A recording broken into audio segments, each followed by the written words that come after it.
שלום לכולם וברוכים הבאים לסרטון שבו נפרט על מספר נקודות שאתם חייבים לדעת רגע לפני קבלת דירתכם החדשה. ראשית אציג את עצמי, שמי אמירן אוזן, אני המייסד והבעלים של חברת אוזן הנדסה, וב8 שנים האחרונות החברה שלי בעצם נותנת מענה לקבלת דירות חדשות מקבלן, בעצם בדיקה הנדסית. המטרה שלנו, מטרת החברה היא בעצם לממש זכויות של דיירים לפני קבלת דירה חדשה. בסרטון הזה, המטרה שלו היא בעצם שתוכלו גם להבין טוב יותר את התהליך, גם איך מקבלים דירה חדשה מקבלן, וגם לענות על שאלות שכל הזמן חוזרות על עצמם. שאלות שיכולות גם הם לעזור לכם להבין את התהליך בצורה יסודית יותר.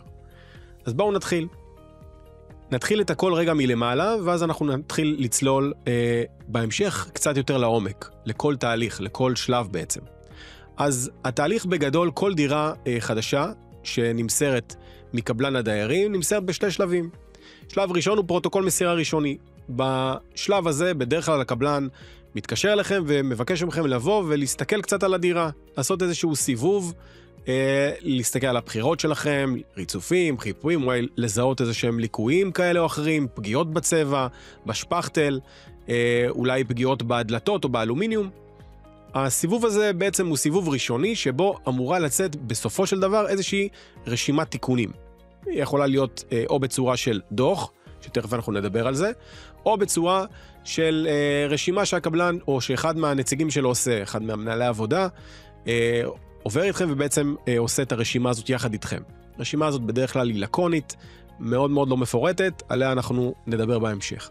פרוטוקול מסירה סופי בעצם מגיע סביב החודשיים או 3 אחרי פרוטוקול המסירה הראשוני, והמטרה שלו היא לתת לכם מפתח לדירה, ובעצם להעביר את הדירה לחזקתכם.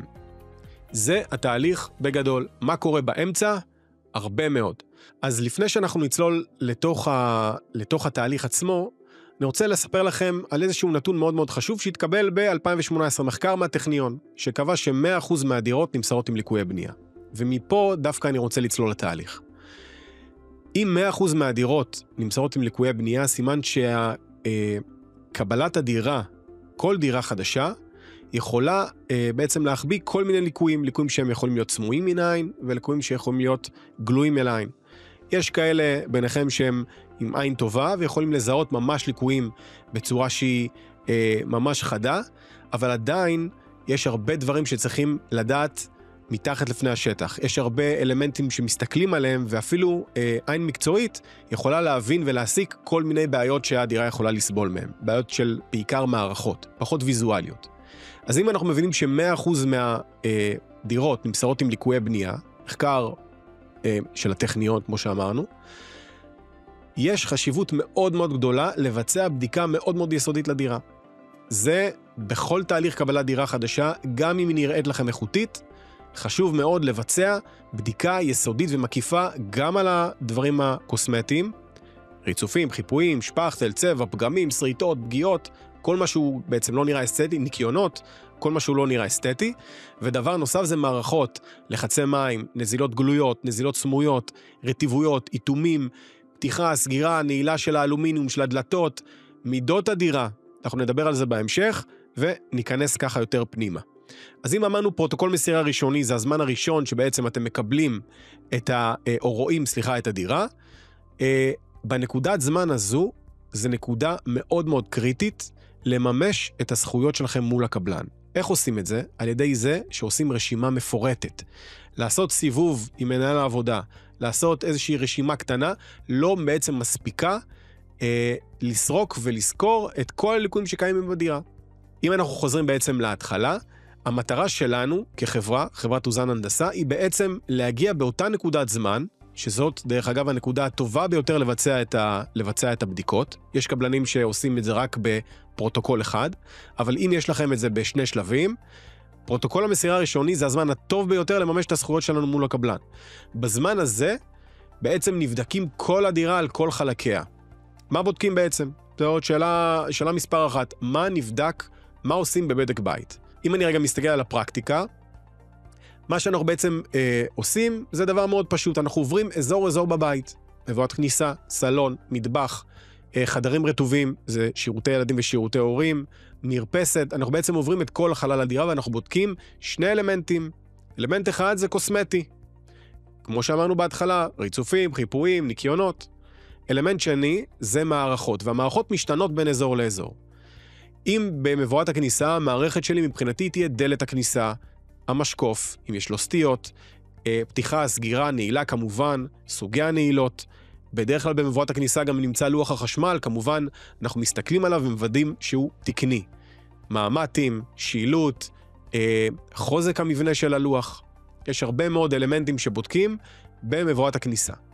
אם אנחנו מדברים על המרפסת, אז כמובן מעקה בטיחות, אם המעקה בטיחות עשוי מזכוכית, אז עובי הזכוכית, יציבות המעקה, שיפועים לנקז, פתיחת הנקז, לראות שבאמת אין בתוך הנקז פסולת, אנחנו נדבר גם על מערכת האינסטלציה קצת יותר לעומק, אבל המטרה היא לוודא שאין לנו שום חתול בשק.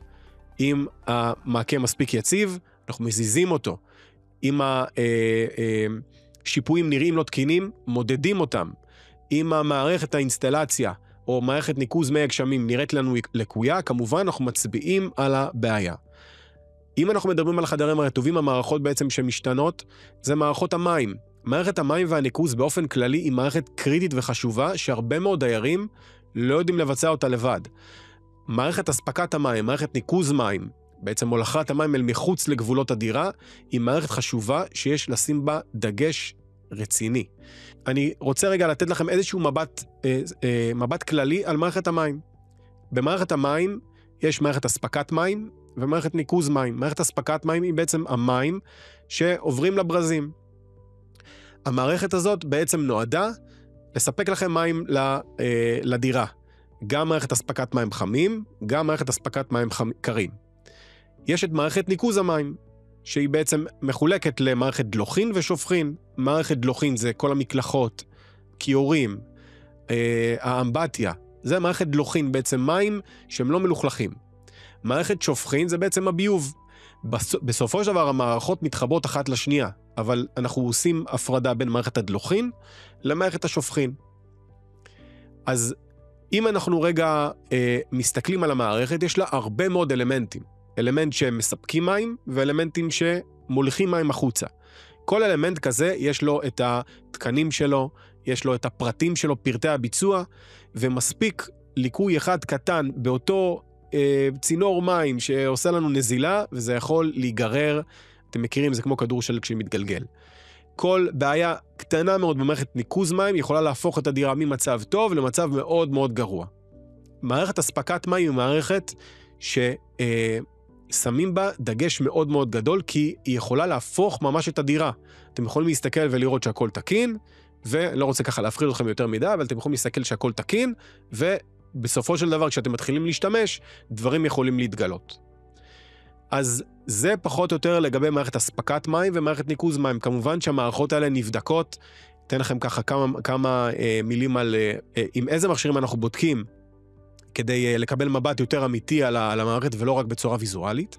אז סיבים אופטיים, צילום בעצם, צילום של קווים על ידי מצלמה, אנחנו רואים בעצם ממש בתוך הקו. הנתונים שבעצם אנחנו יכולים לקבל מאותה מערכת, הם מספר נתונים. אחד, אם יש פסולת במערכת. מוונדליזם, שאנחנו רואים, יצאנו כבר לראות הרבה בטונים שאנשים מכניסים לתוך המערכות, כל מיני פסולת של בניין, גם אם זה בכוונה, גם אם זה לא בכוונה. אנחנו רוצים לוודא שהמערכת נקייה. אנחנו לא נוכל לראות אם המערכת נקייה, אם אנחנו מסתכלים רק על פני השטח. אז זה בעצם הדבר הראשון שאנחנו בודקים. פסולת במערכת עם אותו סיב אופטי. דבר נוסף, אנחנו רוצים לדעת שאין פגמים במערכת, שאין שברים, שאין בלטים, שאין מים בתוך המערכת. לפעמים הקבלן מבצע את שיפועי הניקוז בצורה לא תקינה, דבר שגורם להרבה מאוד מים להגר בעצם בתוך הצנרת. זה בעצם ליקוי שיכול להתפתח עם הזמן. הליקוי הזה בעצם יכול לגרום לכך שהמים שנמצאים בתוך המערכת מוצאים ריח. לכן, לדעת את הדברים האלה בשלב הראשון, זה קריטי וחשוב. בואו נמשיך בעצם עם שאר המערכות שמשתנות בין אזור לאזור. בחדרים הרגילים, חדרי הילדים, בעיקר יהיה המערכות בעצם שמשתנות, יהיה בעיקר החלון, פתיחה, סגירה, נעילה, דלת, כמובן, לראות שאין פגמים, בעיקר ויזואליים. החדר הבא שבעצם המערכת בה משתנה זה הממד. נעילה של הממד, גם של חלון ההדף, גם של הדלת היא קריטית מאוד. התאימה לגזים היא גם מאוד חשובה, וזה גם משהו שנבדק, ועל זה אנחנו לא פוסחים. דברים נוספים חשובים שצריך להיות בתוך הממד, זה מערכת סינון, ושסתום הדף, שגם בדיקתם היא קריטית וחשובה, בעיקר הבדיקה הזאת היא בדיקה ויזואלית. אנחנו לא עושים הפעלות, אבל אנחנו בודקים באמת שהאלמנטים נמצאים. לא רק נמצאים, אתן לכם דוגמה על דברים שאנחנו בודקים שכן ניתן לראות ויזואלית. מערכת הסינון היא בעצם נועדה להחליף מסכות אב"ח. אם חס ושלום יש איזושהי רצון לסגור את הממד בשעת חירום ולאטום אותו, המערכת הזאת בעצם לוקחת אוויר מבחוץ, מסננת ודוחפת לבפנים. כדי שהיא תדחוף אוויר לבפנים, היא חשמלית, היא צריכה להיות מחוברת לשקע חשמל. אז בצורה ויזואלית, אנחנו צריכים לראות שיש שקע חשמל שהוא לא מרוחק, או יותר נכון מרוחק במקסימום מטר מהמערכת. זה משהו שאפשר לראות אותו ויזואלית. דבר נוסף שאנחנו בודקים בממד, זה את שסתום ההדף. שסתום ההדף נועד בעצם להוציא את האוויר שאותה מערכת סינון מכניסה אלינו פנימה, וליצור איזושהי סירקולציה של אוויר. אז אם אני רגע יחזור להיקרא דברים, אנחנו עוברים אזור בבית, ובודקים אלמנטים שמשתנים בין אזור לאזור, כשהמערכות גם הן משתנות בין אזור לאזור, ותמיד מרחף מעל האירוע הזה ליקויי הקוסמטיקה. בסוף הבדיקה בעצם היסודית, היא נועדה לסרוק ולזכור את כל הליקויים שקיימים בתוך הדירה, ולהוציא לכם דוח. את הדוח הזה, זו שאלה שהרבה פעמים חוזרת על עצמה, והשאלה היא בעצם מה יש בתוך הדוח, איך הדוח בעצם בנוי. בואו נדבר רגע קצת על הדוח. הדוח עצמו הוא בנוי בעצם להבדיל, כן, קושייה, תירוץ, קושייה, תירוץ. הבעיה, התקן המחייב. הבעיה, התקן המחייב. הבעיה, התקן המחייב. מה המבנה הזה נועד? המבנה הזה נועד בעצם להניע את הקבלן לפעולה. אני אוכל להניע אותו לפעולה על ידי זה שאני אוכל להגיד לו, הנה זו הבעיה, כמובן לתעד לו עם תמונות והכל, לתאר לו את זה בצורה שהיא פשוטה וקלה, ולהראות לו את התקינה שמחייבת אותו. כשאני מראה לקבלן את התקינה שמחייבת אותו, הוא מראש מבין איפה הוא טעה, וברוב המקרים הוא לא עושה לנו בעיות. אם אני כדייר יבוא אליו ויגיד לו, שומע, יש לי פה איזושהי בעיה של שפכטל וצבע, והוא יגיד לכם, כן, זה תקין. ברגע שהוא יגיד לכם, כן, זה תקין, נגמר הדיון. אתם לא יודעים לדעת איך להוכיח לו שזה לא תקין, ומצד שני, אתם רואים את העניין הוויזואלי הזה וזה מפריע לכם.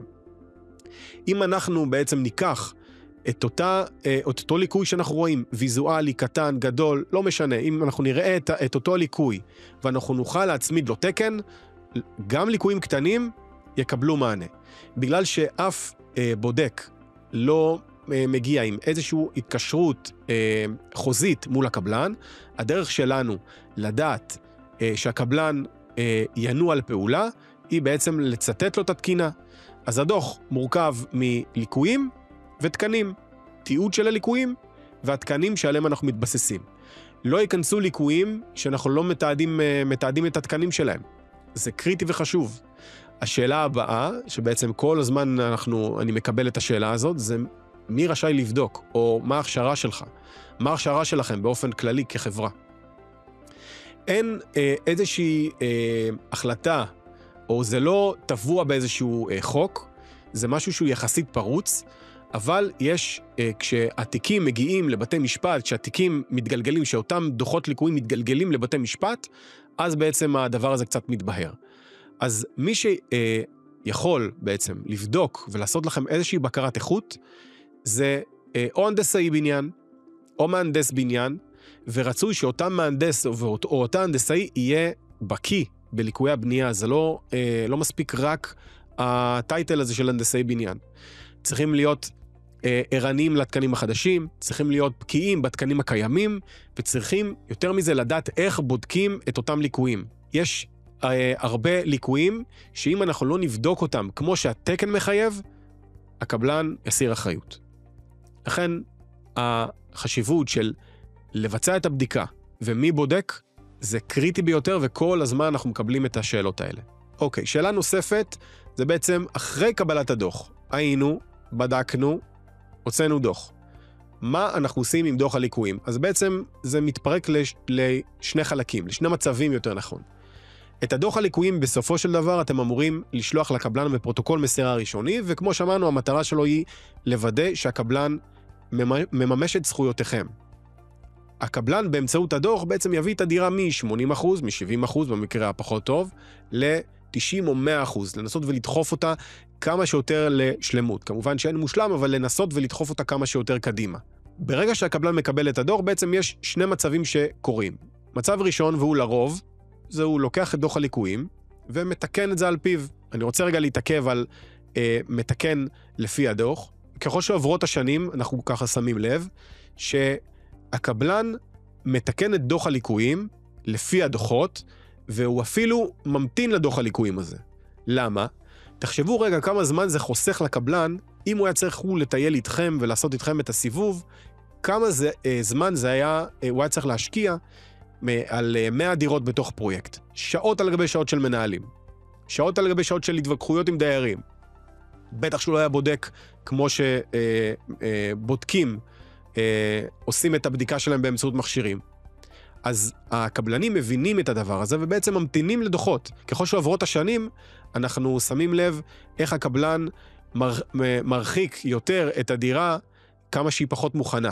אנחנו רואים, מגיעים לדירות הרבה פחות מוכנות ממה שהיינו פעם מגיעים. אז הסיבה שזה קורה, זה כי הקבלנים מבינים שהדיירים יביאו מהנדסים בודקים, ייתנו להם דוח שהוא דוח מפורד, ויעבדו לפיו. זה חוסך להם המון המון שעות. אז זו בעצם דרך אחת שהקבלן הולך בה. מקבל דוח ומתקן לפיו.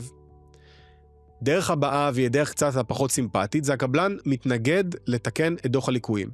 כשהקבלן מתנגד לתקן את דוח הליקויים, בגלל שהדוח עצמו הוא דוח משפטי, הוא מסמך משפטי, קל מאוד לקחת את אותו הדוח ולהתגלגל איתו משפטית לעורך דין.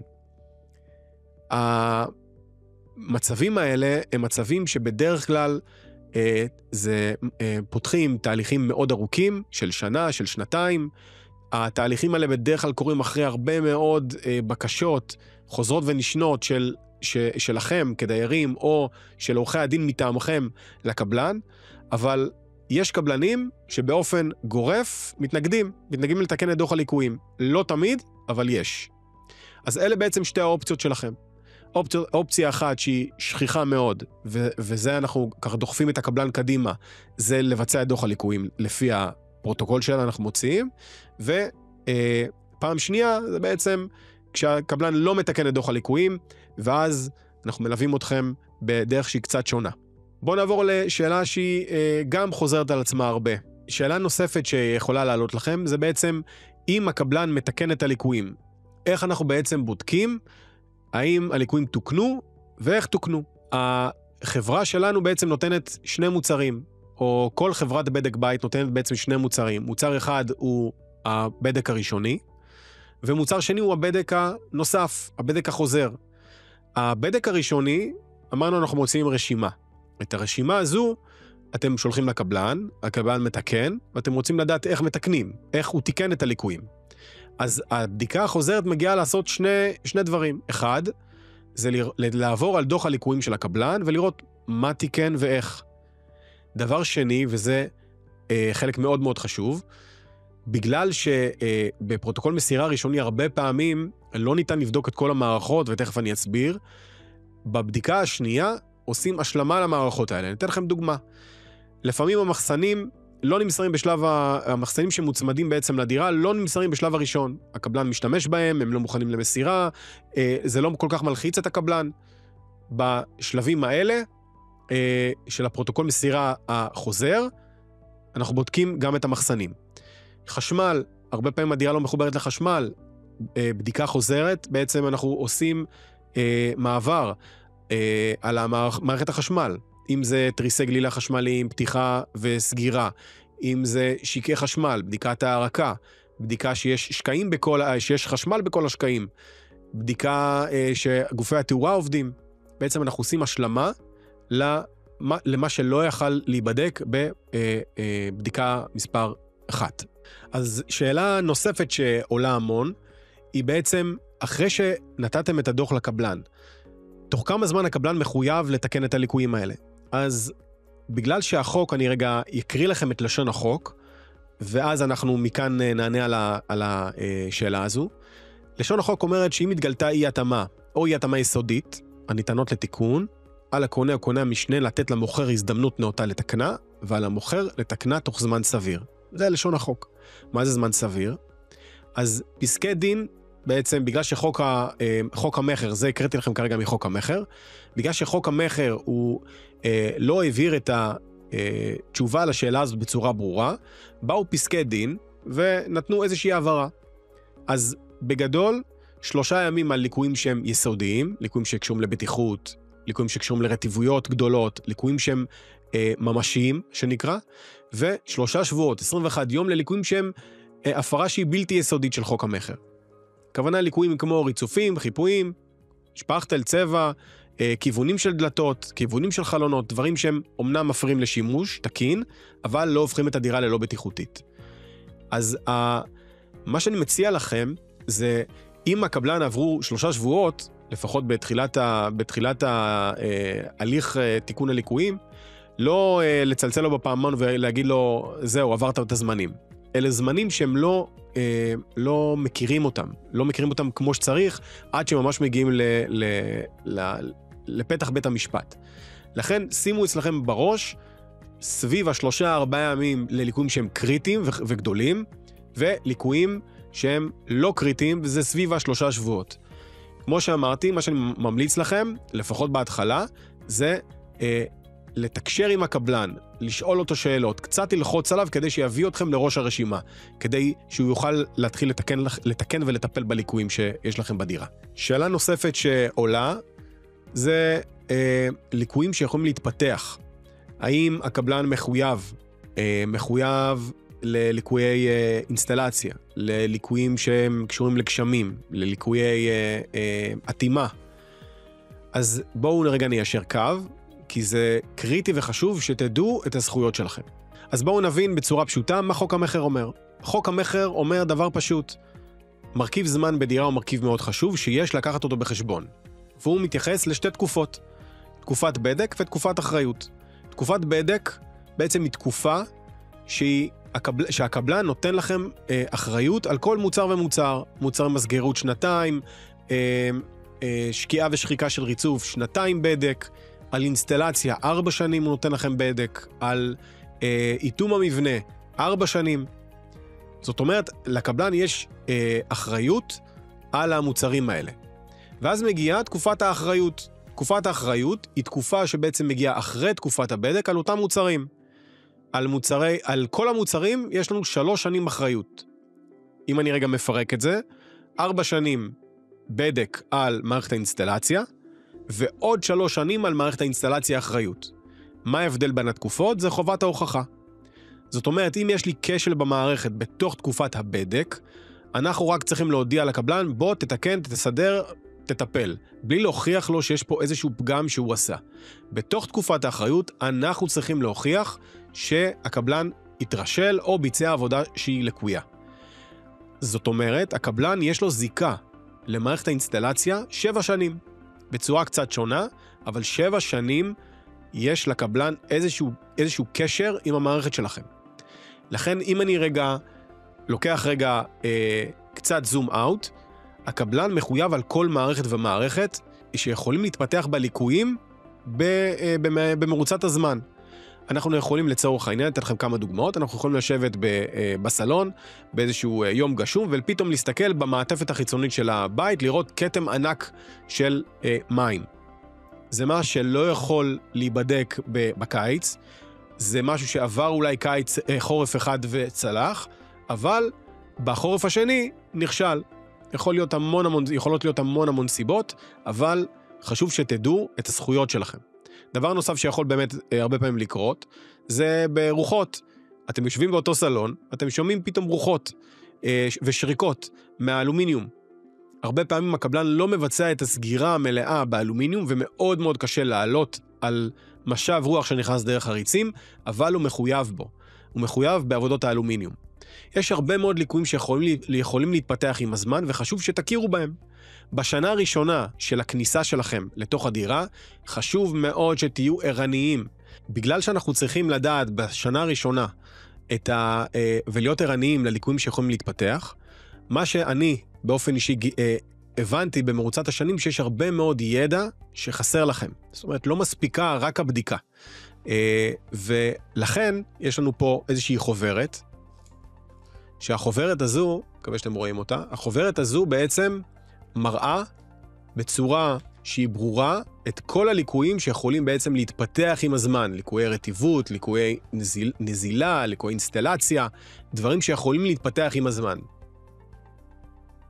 זה בעצם משלים את הידע שאתם צריכים לפחות בשנה הראשונה. אתם צריכים להיות ערניים לתפרחות ברובע, לשינוי בגוונים של הרובע, זה יכול להיות להעיד על רטיבות, לסדקים, לנימים בקירות, להתקלפויות של טיח, להתקלפויות של שפכטל באזור הפאנלים, ללחץ מים נמוך, לנזילות, גם גלויות וגם סמויות שאפשר לראות אותם עם איזשהם ממצאים שהם לא בהכרח דברים שממש רואים מים יוצאים מהקירות. לכן החוברת הזו היא בעצם אמורה להשלים את הידע שאתם אמורים לקבל ולהיכנס איתו לתוך הדירה. טוב, אז הגענו לסוף הסרטון ושמעתי ככה את הטוב לסוף, אז בעצם השאלה היא מדוע כדאי לעשות בדק בית. אז אם אני רגע מסכם, החשיבות של לבצע בדק בית הוא קריטי מאוד, גם אם אתם תעבדו איתנו וגם אם לא. להביא בעל מקצוע לתוך התהליך הזה, זה קריטי גם לשהות שלכם בדירה וגם למימוש הזכויות שלכם מול הקבלן. אתם רכשתם בית במיטב כספכם, תוודאו שקיבלתם את מה שנדרש, גם לפי התקן, גם לפי התקנות, גם לפי התוכניות, גם לפי המפרט. יש הרבה מאוד אלמנטים שחשוב לדעת כדי לוודא שאתם מממשים את הזכויות שלכם. אז בסרטון הזה ענינו על שאלות שחוזרות על עצמן הרבה בתהליך, כדי לתת לכם ידע רחב יותר על איך מקבלים דירה חדשה מקבלן. אני שם את הפרטים שלנו למטה, אתם מוזמנים לשאול אותנו שאלות נוספות, נשמח לתת לכם ידע נוסף וללוות אתכם בתהליך. אני מאחל לכם המון בהצלחה ותתחדשו.